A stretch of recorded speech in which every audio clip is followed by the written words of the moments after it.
everybody, welcome back to Will's Mountain Homestead. My name is Wendy and welcome to week 2 of our freezer clean out challenge. So we're going to take a look here in a second to see how we did last week, but I'm going to throw in a disclaimer. We have a crap ton of potatoes that we still need to get either on the shelf, pressure canned, or stored somehow. We don't have the capacity to store potatoes long term. They'll be okay for about a month and a half, but that's about it. So I did make and freeze a ton of hash browns. I tried to put them on the bottom. So when I show you, it doesn't look like we did very good. So let's take a look. Okay, see what I mean? We didn't do very good, guys. We have to do better this week. So not only did we freeze hash browns, but I also had a rack of onions that I needed to get stored away. So we froze 2 baggies of onions as well.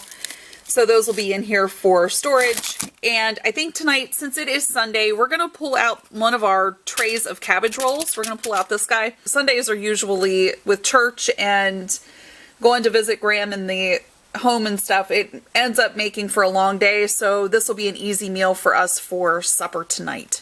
I am taking my cabbage rolls that I have made from using the cabbage from the garden, along with a homemade tomato sauce straight out of the garden. And I'm going to put this in the oven at 350 for at least an hour and a half, maybe an hour and 40 minutes, just until I'm sure, because this is kind of defrosted, but it's still a little icy on the top. But we want to make sure that it is cooked the whole way through and that the cabbage is soft enough to eat. Alright guys, and this is supper for Sunday night. Cabbage rolls with mashed potatoes. Alright guys, it is Tuesday and tonight we're going to do a quick and simple meal. We're going to do ranch chicken and cheese fries. So probably not the healthiest meal, but that's what's for supper. I have thawed out chicken thighs that I had in the freezer, and I'm using a half a cup of mayonnaise and a half a cup of Italian cheese, a half a cup of breadcrumbs. I used panko, and then 1 packet of ranch dressing. So we're going to get in here and mix all of this up, and don't be afraid to get your hands messy. You're going to need a pan that is sprayed with cooking spray, and then set your oven temp to 375. We're going to mix this all up really well. Now if you just have the shaker Parmesan, that works too, but I went to the store today specifically for Parmesan cheese and they didn't have any, so I just got an Italian blend of cheese. Okay, that's that. Take your chicken, whether you're using chicken breast, chicken thigh, or whatever piece you're using, make sure you cut most of the fat off of it if it isn't already. And I use the boneless kind, that way you don't have to fumble around with trying to cut the meat off the bone later. Dredge it through the mayonnaise first. Make sure it's coated everywhere, and like I said, don't be afraid to get messy here. You're going to put it then in this mixture and make sure it's coated really well on both sides. And then take it over and put it into your greased pan. I've topped the chicken with just a little bit of extra cheese, and we're going to pop this in the oven and bake it for 40 minutes. Alright, so out of the freezer I pulled a bag of French fries. We're probably not going to use the whole bag. We're going to pop these in the air fryer and cook them until they are crispy. And then I also have a bag of cheddar cheese that I have in the freezer that I need to finish up using. So we're going to use that for our cheese sauce. Now we're going to doctor this up a little bit, and I have pulled out a jar of chili sauce to go on top of this, plus a jar of cowboy candy. To make a cheese sauce, we are going to first make what is called a roux.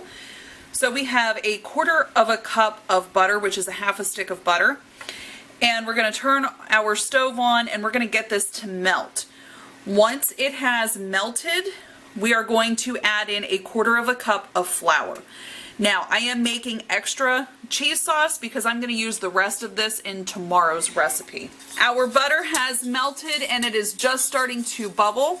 So we're going to add in our flour, And we're gonna stir this and just keep stirring it and stirring it and stirring it.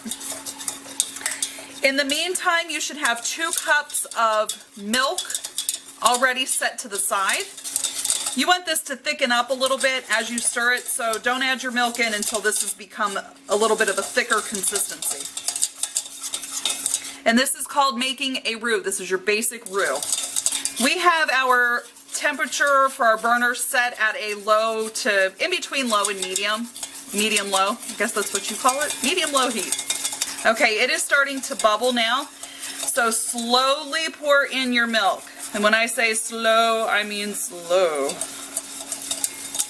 A little bit at a time, and you want it to stay like a creamy consistency. All right, you want to cook this until it reaches the consistency of where it will stick onto the spoon. So if I pull my spoon out, you see how it's sticking to my spoon? That's how you want it. So I'm just going to cook this down for just another couple seconds here, and then we're going to start adding in our spices. So I'm going to put in here 1/8 of a teaspoon of onion powder and 1/8 of a teaspoon of white pepper. And we'll mix that in. And then we're going to turn our heat down to low. And I'm going to keep my heat on because my cheese is frozen, so I'm hoping this works. And we're just going to add it handful by handful. Now, if you're not using frozen cheese, just turn your heat off when you're adding your cheese in. And then if it doesn't melt down, then turn your heat back on to low. But you can see it starting to change color and melt down in. Just keep stirring, guys. Keep stirring. And you're looking at about 4 cups of cheese total that you're going to want to put in here. It looks very cheesy. So this is what's going to go on top of our fries. All right, our chicken is done, and to know that it's finished, put your thermometer in the medius part, and it should be at least 165. Okay, guys, this is dinner. This is baked ranch chicken with loaded cheese fries with chili sauce and cowboy candy. Okay, so how was the ranch chicken and cheese fries? It was really good. Clean Plate Club? Yeah. Seconds? Yeah. Yeah. All right, guys, it is Tuesday, so for tonight, my husband is working late, so Sis and I are going to have salads topped with chicken and homemade macaroni and cheese using the cheese sauce that we made last night. Let's get started. Now, I have a bunch of romaine in the fridge, but my garden is still producing kale and Swiss chard at this point.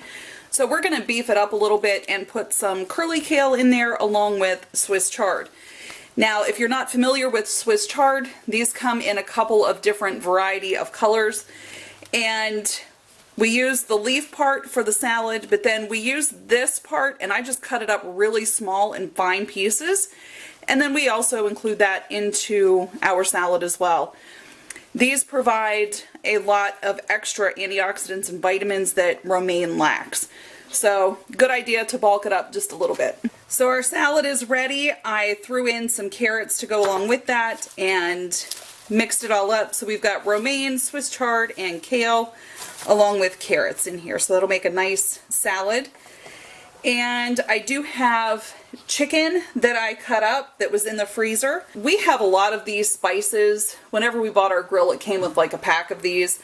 So we've got quite a few of them left. So we're going to just put some of this chicken rub seasoning onto our chicken and then just fry it up in a pan in some oil until it is finished. For our macaroni and cheese, I boiled my noodles, mixed the sauce in, and then I put panko breadcrumbs over top and then drizzled a little bit of butter. I'm going to bake this for probably 15-20 minutes at 350 or until this starts to brown up on the top and the cheese starts to bubble along the edges. Okay guys, so here is dinner for Tuesday night. Baked macaroni and cheese with a chicken salad topped with a little bit of ranch dressing. All right, what did you think of the mac and cheese and the chicken salad? The chicken salad was good, but if you didn't add salt to the mac and cheese, it was really bland, so add salt. Gordon Ramsay would say the mac and cheese is really bland and it needs salt. Seriously? Yes. For real? It's not Gordon approved? No. No. Well, the mac and cheese is good, but like it just needs a little bit of salt. Okay, all right. It just tastes like fair enough. cheese with brick. Fair enough. How did you do? Oh, clean plate. You must have liked it. I did once I added salt. Are you having it tomorrow for lunch? Yeah? All right. Yes. Fair enough. All right, guys. It is Wednesday, and today is going to be a little bit of a mismatch kind of supper. We have a few leftovers, but we're going to do pork that I pulled out of the freezer, and we're going to make some sweet peppers. So let me show you. What we're going to do is sprinkle salt and pepper on these. We're going to do them in a hot pan, and then I pulled out the last of our thyme in the garden, and we'll throw that in there too as we cook it. I have a bag of peppers that are really frosty, and then a little bit of frozen onions that we'll make some sweet peppers with. So let's go. We're going to start with a hot pan, and then we're going to add our onions.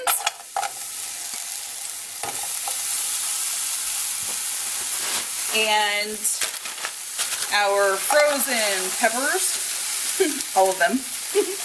And then we're just going to keep cooking these down. To this, we're going to add a little bit of sugar. And then we're going to add a little bit of red wine vinegar to this as well. To cook the pork, get your pan hot with oil in the bottom and make sure that your pork chops are seasoned very well. These are thin chops, so these should only take not too long to cook. So we're going to put that in the bottom of the pan along with our thyme. We have garlic and butter in here now too. All right, a little bit of a change of plans on what supper was. My husband came home for lunch and ate all the mac and cheese, so which is fine. So we have our pork chops, our sweetened peppers, and then a salad. And the peppers and onions and then the salad, majority of that came from the garden. And then we had our pork that was from our freezer. So that is Wednesday. Hey everybody, it is Thursday, and this will be the last night for this week that we are cooking. So it's just Sis and me tonight. So we are making, see if I can get this out, barbecued pineapple chicken pizzas.